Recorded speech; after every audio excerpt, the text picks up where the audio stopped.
Assalamualaikum warahmatullahi wabarakatuh. Selamat datang di studio SMK Miftahul Ulum TV, tempat belajar, mendengar, dan berkolaborasi. Perkenalkan, nama saya Ati Sofiana. Di episode kali ini kita akan membahas topik yang mungkin dialami oleh banyak orang setelah lulus dari sekolah, yaitu obrolan masa depan. Bersama saya sudah hadir narasumber kita hari ini yang akan bercerita langsung tentang pengalamannya setelah lulus dari sekolah. Yuk kita sapa langsung. Halo semuanya, perkenalkan nama saya Cavita Rizkystiani, biasanya dipanggil Cavita dan boleh juga dipanggil dengan sebutan Panda. Langsung kita ke topik pembicaraan ya. Ngomong-ngomong soal masa depan, gimana sih Kak rasanya setelah lulus dari sekolah? Rasanya itu ada banyak sekali antara sedih dan senang ya. Yang pertama, sedihnya itu karena kita tidak bisa bertemu dengan teman-teman. Ada banyak sekali kenangan antara aku dan teman-teman. Kenangan yang sangat ada kenangan sedih, ada kenangan senang, banyak sekali lah. Dan aku juga memiliki sahabat yang membuat aku tidak bisa bertemu sampai sekarang karena mereka sibuk masing-masing. Ada yang mondok, ada yang menjadi guru, dan masih banyak lagi. Yang membuat aku senang, pertama, aku bisa lepas dari pikiran-pikiran sebagai seorang pelajar. Karena aku tuh jujur ya, aku sebenarnya tuh tidak terlalu suka belajar, tapi aku suka berkarya.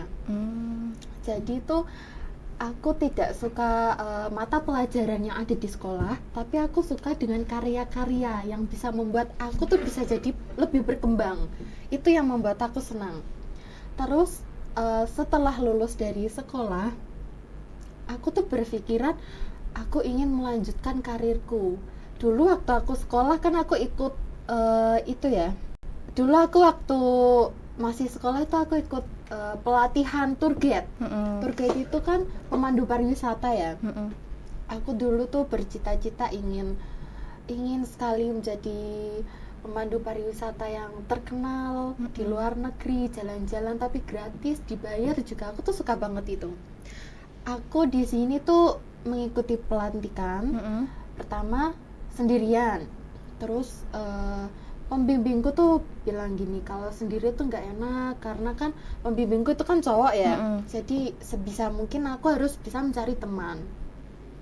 Yang pertama aku udah tawar-tawarin ya ke semua teman-temanku, tapi sebenarnya tuh tidak semuanya tuh minat. Jadi aku tuh sedih, aku harus gimana ya. Kan bingung ya. Teman-temanku tuh kayak tidak terlalu tertarik dengan hal itu. Terus aku kan punya teman dekat ini, dia tuh pindahan dari sekolah mana ya, Grobogan atau mana gitu, aku kurang tahu. Nah dari situ aku mencoba mendekati dia kan, aku bicara baik-baik, Mbak, sebut aja si Mbak A gitu ya. Mbak, kamu mau nggak ikut aku gitu, pelatihan tour guide pemandu pariwisata. Loh, sama siapa, emang di sini ada? Kan sebelumnya di SMK sini tuh belum ada. Nah setelah itu dia tuh kayak hampir minat gitu ya, hampir mau. Terus aku kasih masukan lagi, enak loh, nanti kamu bisa public speaking. Terus dia akhirnya kan minat. Nah kok kayaknya cuma berdua aja ya, kok kayak kurang asik gitu. Coba aku cari lagi kan, ada lagi nih temen deketku juga, dia orang Sumatera, orang Jawa asli, orang Sumatera. Dia mondok di pondok pesantren Miftahul Ulum. Nah aku mendekati dia kan, aku coba ngobrol baik-baik sama dia, kamu mau nggak gini aku aja gitu kan. Nah setelah itu dia tuh akhirnya tuh kayak hatinya tuh terbuka. Oh aku mau, aku pengen mencoba hal baru karena dia kan suka hal baru kan. Nah setelah itu dia akhirnya kan mau. Terus kita bertiga ini ikut pelatihan itu ya. Cewek-cewek Kak? Iya cewek-cewek, ini cewek-cewek semua. Itu menjadi sebuah apa ya, kalau dibilang ekstrakurikuler. Sebenarnya sebelumnya itu kayak privat gitu ya, tapi karena kita kan bertempat di sekolahan, jadi kan kalau masih dalam lingkungan sekolah, kalau melakukan kegiatan sesuatu kan kita masukkan di dalam ekstra aja ya. Setelah itu sudah kan kita dibimbing sama pembimbing kita banyak hal gini. Nah setelah itu ada tambah lagi, ini flashback nggak apa-apa ya? Nggak apa-apa. Ya kita flashback dulu. Terus aku disuruh ini promosi sama pembimbingku, kamu coba gitu promosikan ekstra ini, siapa tuh banyak yang minat, sama yang cowok-cowok juga. Malah biasanya tuh kita kalau public speaking kan harus banyak orang ya, nggak semua wanita, kalau bisa ya lawan jenis, kalau bisa banyak orang gitu kan. Nah akhirnya yang pertama itu ada satu cowok ya yang aku kenal dulu, kita sebut si C lah ya.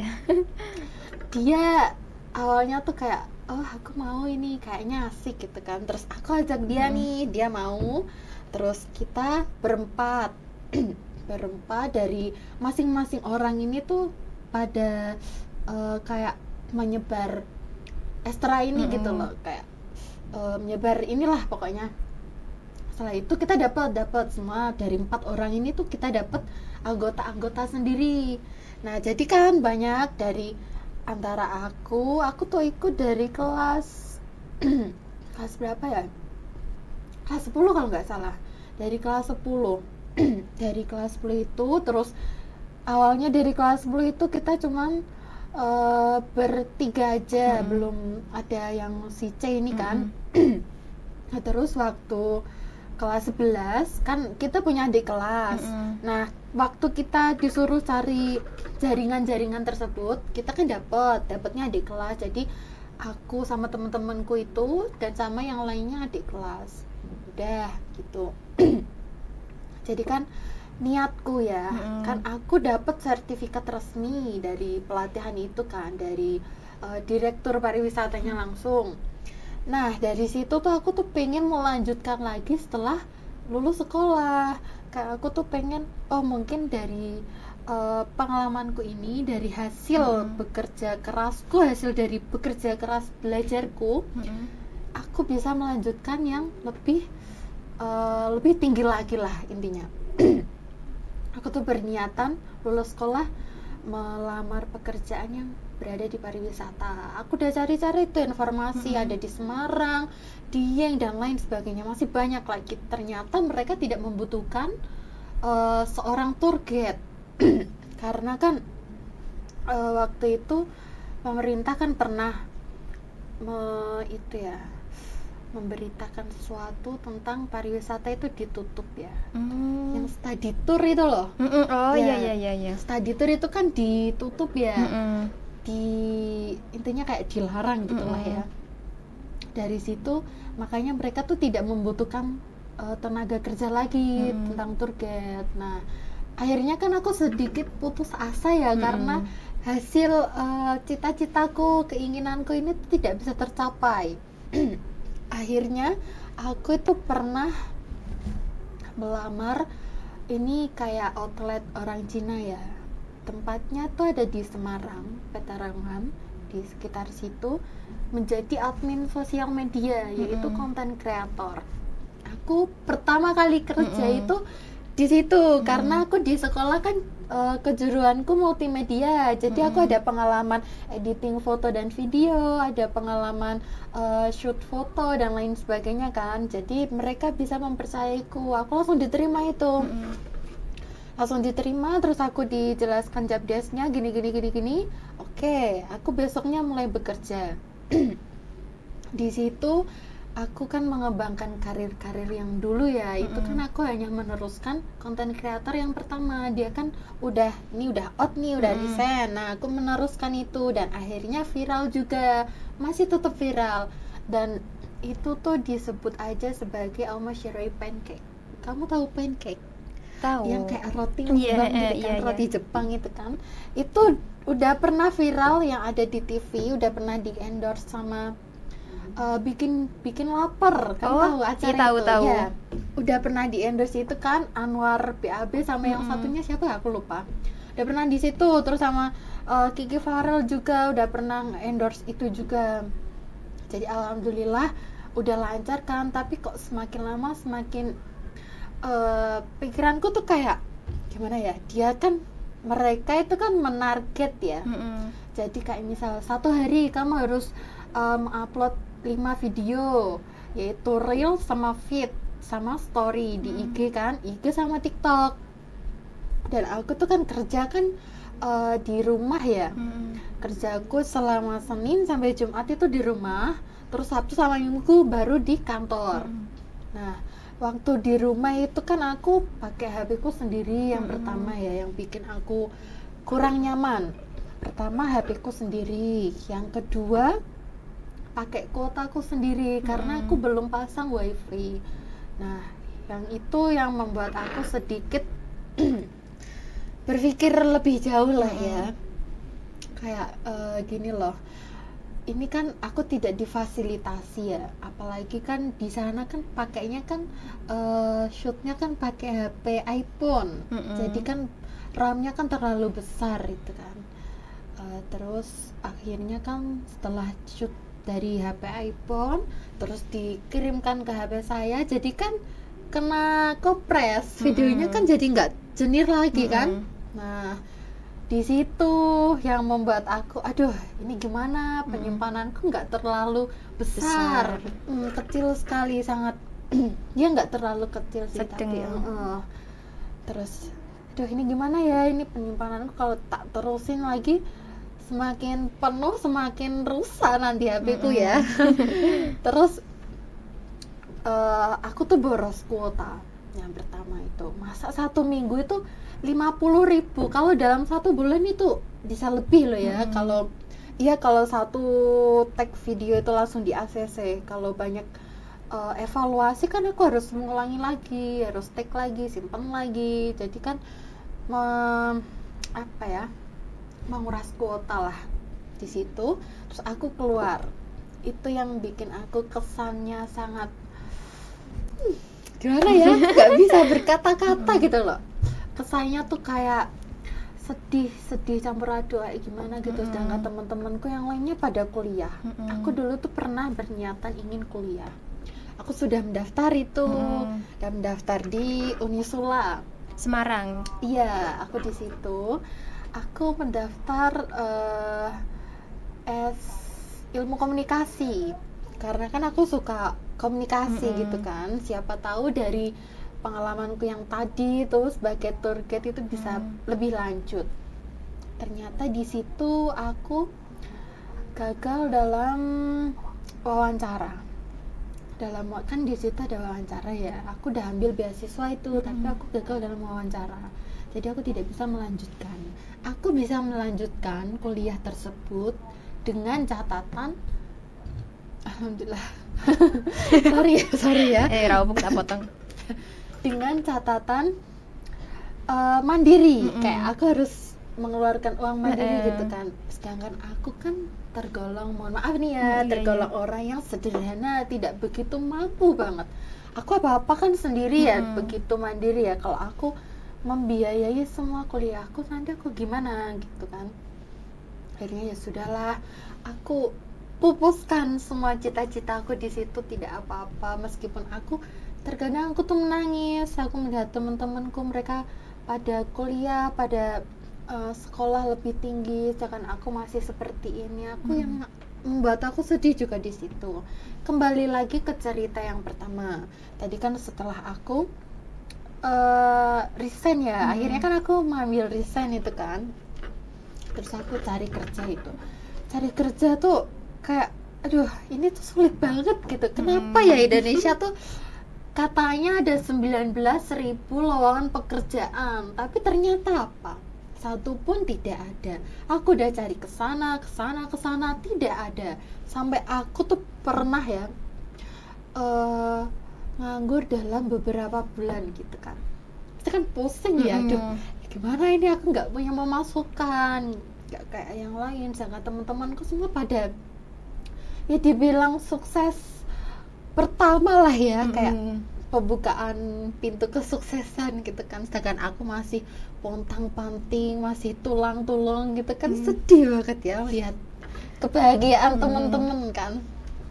Terus akhirnya aku di Semarang itu pernah menjadi model. Model apa Kak kira-kira? salon. Iya, model rambut, terus pakaiannya juga dari sana. Jadi kan kita apa sih namanya, kayak mempromosikan hasil ini kan, hasil salonnya itu kan. Di situ aku sampai hampir 1 tahun lah, 1 tahun kurang di sana. Sana itu aku ngekos dan ada cerita yang paling yang paling memalukan. Aku ingin cerita dia. Nggak apa Kak, cerita aja.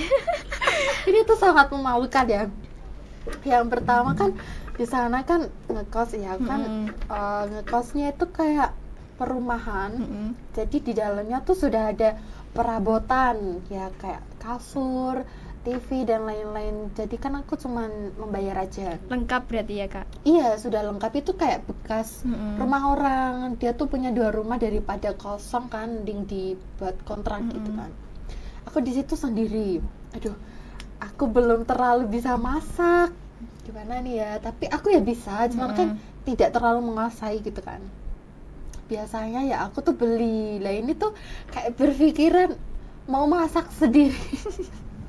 Aku tuh mau cerita tuh malu. Ini kan yang pertama nih ya. Aku tuh kan masak nasi.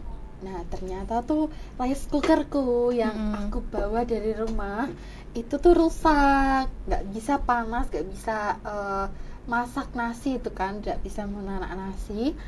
Nah akhirnya kan aku kepikiran, dulu tuh nenek aku tuh kalau masak, kalau zaman dulu tuh pakainya apa sih, dandang ya, itu kan kendil itu kan, Gidang gitu.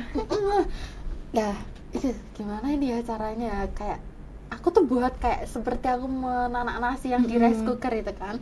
Udah aku kasih air secukupnya, aku kasih beras, aku masak 2 kilo itu cukup banyak ya. Aku masak di situ. Aku diajak tuh mau pakai ini apa, vitamin rambut. Itu kan aku selesai mandi ya, niatnya aku mau pakai vitamin rambut. Itu kan nggak terlalu lama, kok tiba-tiba kok bau gosong. Ini apa, kok asapnya tuh ya ada asap, cuman nggak terlalu banyak gitu kan, tapi kan baunya tuh menyengat gitu. Terus aku baru kepikiran kalau itu tadi aku menanak nasi kan. Aku samperin ke dapur. Tahu kedelai bocor, bolong gede kan, bolong besar di bawahnya, sama nasinya tuh hitam semua. Aku ya Gusti, aku malu. Aku nggak bisa makan waktu itu. Udah lapar banget, pulang kerja mau makan malah udahlah, pokoknya itu yang sangat memalukan bagi aku. Terus setelah itu perjalanan aku, akhirnya kan aku resign dari sana kan, karena aku tuh kepikiran sama yang di rumah, orang tua di rumah. Mereka di sana ada yang bantu atau enggak, adikku kan masih kecil semua ya. Terus aku di sana tuh kurang cocok dengan airnya.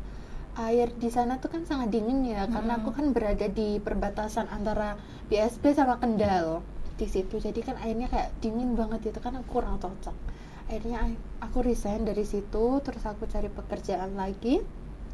Dapatlah aku di Rocket Chicken di Demak Patung itu kan, di situ. Yes, begitulah kisah pilunya. Menurut kamu tantangan terbesar anak baru lulus kalau masuk dunia kerja itu apa? Tantangannya itu mencari lowongan pekerjaan. Karena yang pengalaman saya ya, pekerjaan saat ini tuh yang dicari tuh bukan tenaganya, tapi orang yang sudah berpengalaman. Dan itu juga yang dicari tuh, mereka tuh kayak, oh ini siapa yang pengalaman di bidang ini, di bidang ini, bidang ini. Itu kan kita yang sebagai anak baru lulus kan, jadi kan kita kan niatnya mau bekerja ya, kita kan belum punya pengalaman apapun. Apalagi yang kalian lamar itu kayak tidak sesuai bidang yang kalian punya. Kayak misalnya kamu bidangnya di komputer nih, di laptop, tapi kamu melamarnya di bagian kayak garment, itu kan jahit-jahit kayak gitu kan, kamu nggak ada pengalaman kan di situ, nggak ada basic kan di situ. Nah mereka yang nyarinya tuh yang berpengalaman, itu yang tantangan paling besar sih. Nggak semua orang yang baru lulus, tapi semua orang. Aku pun juga seperti itu. Tantanganku juga gitu, kayak mereka tuh yang carinya tuh yang sudah berpengalaman, jangan kita tuh gimana? Kita kan niatnya mau bekerja. Kalau dicari yang pengalaman semua kan gimana gitu loh, Indonesia mau jadi apa? Itu yang jadi tantangan terbesar sih bagi aku. Apa sih hal yang bikin kamu semangat kalau bayangin punya penghasilan sendiri? Yang bikin aku semangat, aku itu orangnya suka jalan-jalan ya, pertama. Yang kedua, aku suka mempercantik diri meskipun aku tidak terlalu cantik. Yang bikin aku berkesan tadi ya, bikin aku berkesan itu, wah, tanpa meminta orang tua, aku bisa membeli apapun yang aku mau. Kalau kita meminta orang tua kan, misal ini ya, Ma, aku mau beli ini, beli skincare buat ini. Alah, buat apa? Skincare itu nggak penting. Lebih baik kan dipakaikan yang dibuat beli yang penting aja, yang ini. Jadi kan kayak kita apa sih kok gitu kan gitu. Kalau kita punya penghasilan sendiri kan kita bebas mau ngapain ya kan, itu yang bikin aku semangat. Ya, bikin aku semangat. Pernah nggak kepikiran buka usaha kecil-kecilan setelah lulus? Usaha, aku tuh nggak punya, aku tuh orangnya tuh nggak terlalu kreatif ya, jadi tuh tidak, ya kalau berpikiran sih ada, cuman tidak begitu aku tonjolkan dalam keinginan terbesarku tuh enggak. Jadi aku ya di sisi lain aku pengen bekerja yang mempunyai penghasilan tetap, di sisi lain kalau bisa dari sela-sela waktu setelah bekerja itu aku jadikan usaha. Sebenarnya aku pengennya tuh gitu, cuman aku tuh masih bingung mau buka usaha apa, apalagi kan aku bertempat tinggal di daerah yang tergolong kurang apa ya, strategis. Kurang strategis sekali kan di situ. Aku tuh orang Sayung ya, jadi kan di sana kan terkenalnya dengan aerob. Kalau aku buka usaha di sana, niatku kan biar orang tua aku yang jaga, tapi di sana kan pedesaan, jadi tidak begitu memungkinkan lebih lanjut lah ya. Kalau aku buka di luar desa situ, aku tuh bingungnya gini, nanti yang jaga siapa gitu. Kalau aku terus kan, aku kan kasihan sama badanku ya, apalagi kan aku juga bekerja. Jadi itu yang ya sepertinya tuh ada sih rencana, cuman tidak begitu aku tonjolkan tentang usaha. Ada nggak teman yang langsung sibuk banget setelah lulus? Sibuk.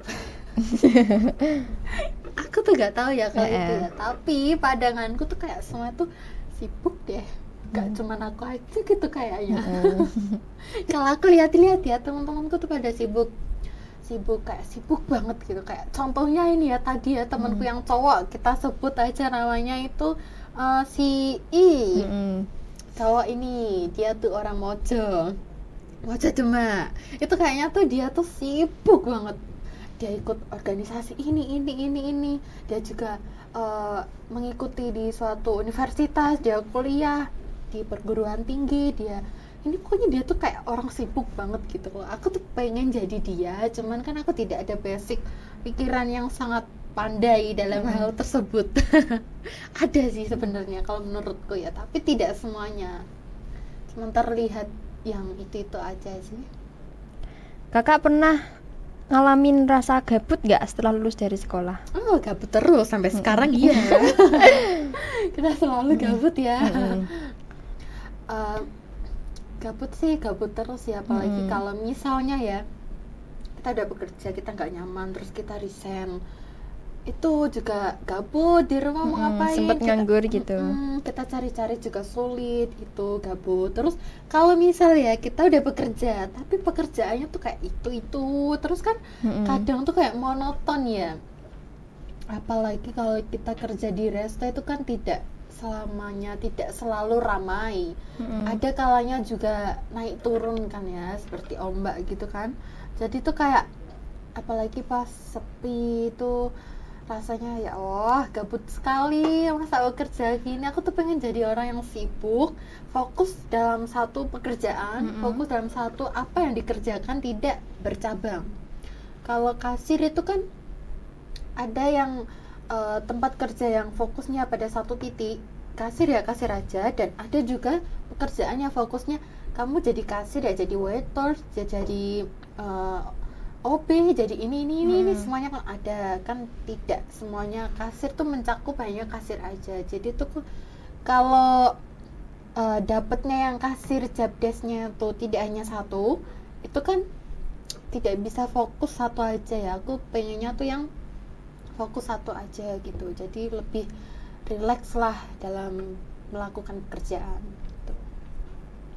Ada nggak momen lucu atau berkesan waktu terakhir kali bareng teman-teman sekolah? Momen lucu? Kalau terakhir kali sih gak ada, tapi dari selama aku sekolah dari kelas 1 sampai aku lulus tuh lucu semua sih. Teman-temanku tuh gak ada yang sirik-sirikan, tuh nggak ada. Kita berteman terus, kita tuh melakukan hal-hal random. Bahkan kalau misal kita ujian pun kita juga masih melakukan hal random gitu loh, biar tidak terlalu difikirkan secara serius. Random terus sih, tidak hanya setelah tidak hanya saat mau lulus sekolah aja, tapi kita selalu melakukan hal random setiap harinya gitu. Jadi keinget terus gitu ya. Itu yang bikin aku selalu rindu sekolah. Kakak lebih suka kerja sesuai jurusan di sekolah atau bidang baru? Aku sih orangnya suka ini ya, suka belajar. Dalam arti dalam arti belajar bahasa baru.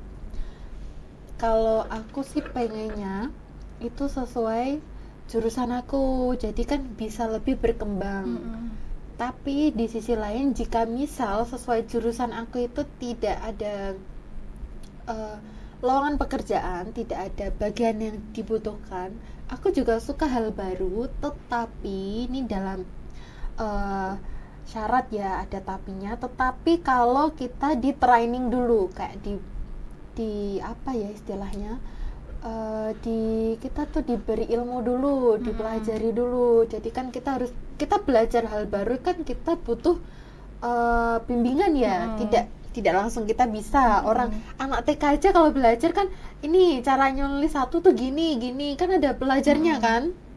Kalau kita mempelajari hal baru itu ya harus ada trainingnya gitu. Jadi aku suka dua-duanya. Boleh dalam satu jurusanku dan boleh juga hal baru asalkan di training. Tapi kalau tidak di training, kembali lagi ke awal ya, sesuai jurusanku biar lebih gampang dalam meningkatkan kualitas akademik yang aku miliki lah istilahnya gitu. Menurut kakak, anak SMK punya peluang besar nggak kalau bersaing sama anak SMA?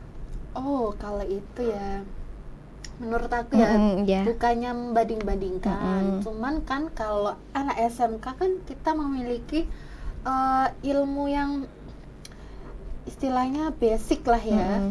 Kalau misal kamu SMK dulu jurusannya multimedia, jurusannya pemasaran gini, jadi kan kita sudah ada pengalaman kan di sekolah. Kita sudah tahu caranya operasional komputer tuh gimana, cara mengoperasikan Microsoft-nya tuh bagaimana dan lain sebagainya kan. Tapi kalau SMA itu lebih ke ilmu pengetahuan. Jadi kalau misalnya ya, setelah dia lulus bekerja, dia tuh mau melamar di suatu perusahaan dan itu jurusannya tuh kayak perusahaannya tuh kayak misalnya contoh hal kecil ya, garment itu kan lebih menuju ke jahit menjahit ya. Kalau dia SMA kan tentu saja ya kemungkinan besar dia tidak ada basic dalam jahit, jadi kan dia harus belajar dari nol. Tapi kalau anak SMK dia kan sudah ada pengetahuan sejak dia sekolah ya, meskipun itu masih dasarnya, setidaknya kan dia mengetahui. Jadi kalau menurutku nih ya, untuk anak SMA jangan bersinggung hati, ini hanya penilaian orang ini kan masing-masing. Jadi kalau menurut aku lebih besar peluang yang anak SMK, karena mereka langsung menjerumus ke basic yang mereka punya gitu. Apalagi kalau mereka jurusannya di multimedia ini ya, bukannya membangga-banggakan ya karena aku udah anak multimedia, karena anak multimedia ini kan mereka kan dipelajari tentang komputer ya. Tidak hanya komputer saja sih, kan banyak, tapi kan mereka yang sering dia pakai setiap hari-harinya kan komputer. Ini tuh bisa jadi peluang besar kamu sebagai administrasi di perusahaan. Administrasi itu pekerjaannya tuh pakai otak, nggak pakai tenaga. Jadi kamu bisa kerja sambil duduk, bisa sambil minum, tidak capek. Paling ya capek karena kelamaan duduk kayak gini aja. Tapi kan kamu nggak kayak yang lain. Yang lain kan kayak kita kerja pakai tenaga, belum lagi nanti kalau dibentak-bentak tidak tembus target kayak gitu. Kalau admin kan enggak. Admin kan kalau misalnya kamu tidak memahami sesuatu, kamu bisa tanya nih sama rekan kerjamu, ini milikku kayak gini, ini bagaimana. Itu kan lebih agak mudah sih ya kalau menurutku ya, daripada yang jurusan lain. Kalau pemasaran rata-rata itu kan turun lapangan ya. Turun lapangan itu resikonya sangat besar. Yang pertama, kalau kamu menjadi sales, ada yang sales kalau tidak memenuhi kualitas, tidak memenuhi target, itu kamu disuruh ganti rugi. Itu pertama.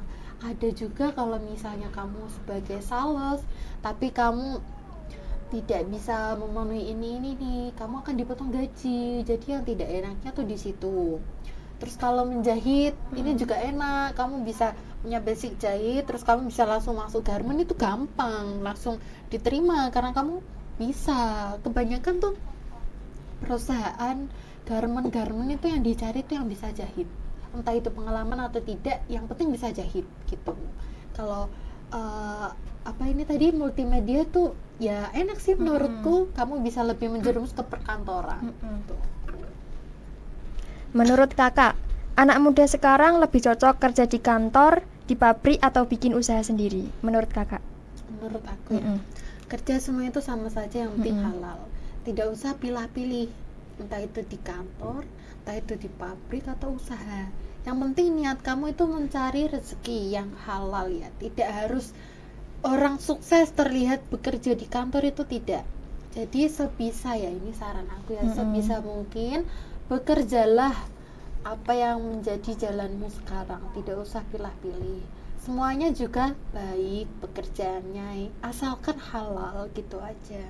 Tidak harus bekerja di kantor, di pabrik, tidak. Rezeki itu akan datang dengan sendirinya kalau kamu bisa berusaha gitu.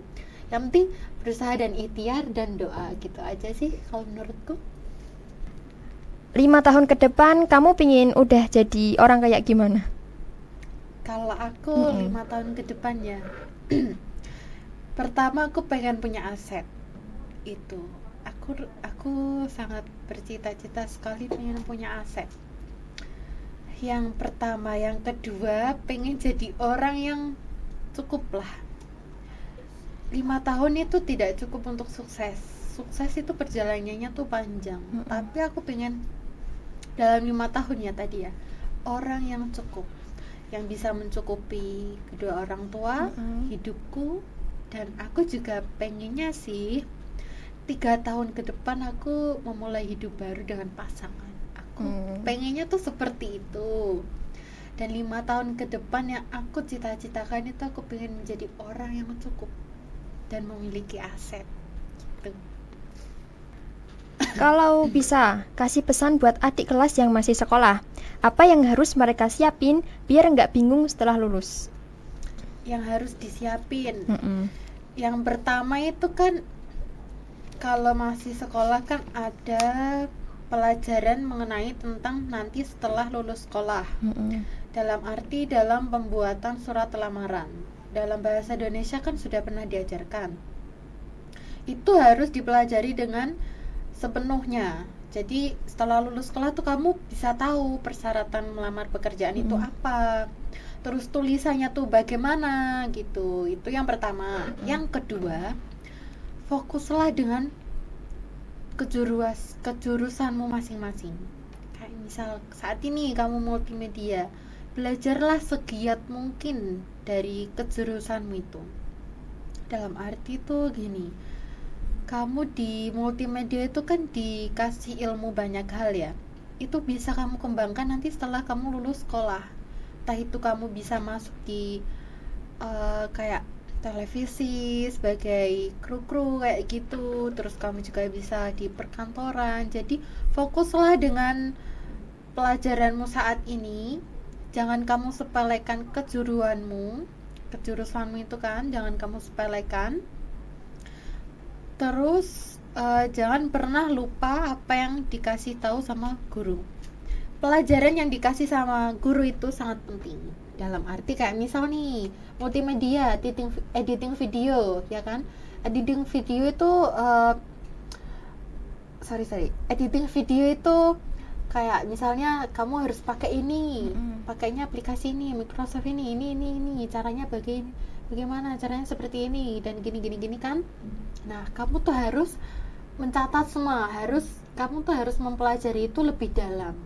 Karena kamu setelah lulus dari sekolah, kamu bisa mengembangkan apa yang menjadi ilmu kamu selama kamu masih di sekolah. Jadi saran aku ya, pesan aku, tolong belajarlah dan fokuslah dengan apa yang sedang kamu pelajari saat ini, karena itu sangat berguna banget. Aku tuh dulu tuh menyesal, aku sekolah tuh kayak main-main gitu loh, tidak terlalu tidak terlalu serius dalam sekolah ya serius, cuman tidak terlalu begitu serius banget kan. Aku tuh menyesal karena apa? Setelah itu kan aku jadi content creator itu kan, ternyata itulah pelajaran yang akan aku bawa setelah lulus sekolah, dan aku di situ tuh banyak ilmu-ilmu yang aku lupa. Jadi kan kayak aku tuh harus memulai hal baru lagi, itu yang tidak enak. Jadi lebih baik ya, kalau saran aku, fokuslah dengan apa yang sedang kamu kerjakan saat ini, karena itu adalah peluang besar akan menuju kesuksesanmu setelah lulus sekolah gitu. Dan jangan lupa semangat. Iya. Terakhir nih ya, menurut kakak lebih enak masa sekolah atau masa setelah lulus?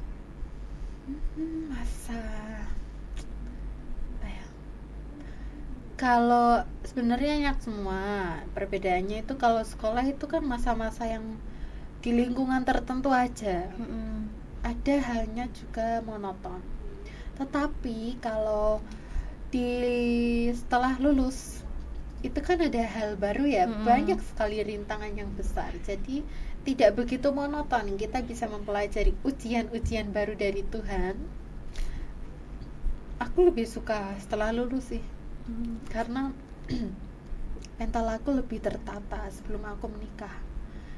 Sebelum menikah itu kan kita awal percobaan ya, kayak kita baru menetas lah istilahnya ya. Kita baru menetas dan kita dikasih banyak sekali ujian, dan itulah yang akan kita bawa nanti saat menikah gitu. Setelah menikah, setelah berumah tangga. Jadi yang membuat aku suka di situ karena mental aku sudah tertata dari sejak dini gitu. Satu hal lagi ini ya, aku ada pesan untuk adik-adikku. Semangat belajar yang pertama. Yang kedua, tatalah mentalmu sebaik mungkin, karena dunia di luar itu sangat kejam. Belum tentu kamu semasa di sekolah sekarang itu mental kamu besar, tapi belum tentu kedepannya mental kamu bisa melewati rintangan-rintangan. Dunia itu kejam. Jadi aku minta tolonglah sama kalian, setelah lulus dari sekolah, bersabarlah dan tatalah mentalmu, karena dunia yang sangat besar ini kejam sekali gitu loh. Tidak semua orang itu bisa melewati kekejaman dunia ini.